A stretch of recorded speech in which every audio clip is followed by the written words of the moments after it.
什么是音效设计？看这个画面，如果只搭配开灯声，也就是拟声音效，就是这个效果。可如果你会那么一点点音效设计的技巧，就是这样的效果。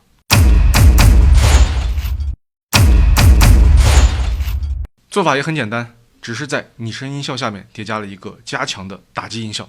所以你只要知道这个原理，拟声叠加加强音效，就能做出质感出色的音效设计。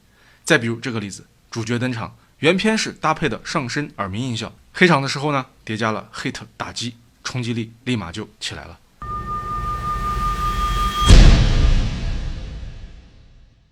音效设计一定要跟着画面的情绪走。再比如这个案例，要表达他突然睁眼看到希望，只搭配上升停止，好像感觉不到位。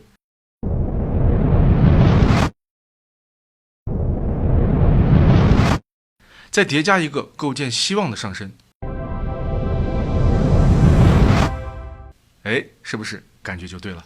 这就是叠加音效的魅力。我整理的音效库呢，都会根据使用场景中文命名，大家一开始学剪辑就可以直接尝试使用这个音效库的音效，能够高效匹配各种使用场景，精准定位所需音效。另外，我的每日一笑音效小教程已经更新到第10期了，几乎每天都更新。看着这些音效小教程，你肯定能够提升音效设计水平。估计也只有我的69元音效库还附带小教程。下方小车，赶紧学起来吧。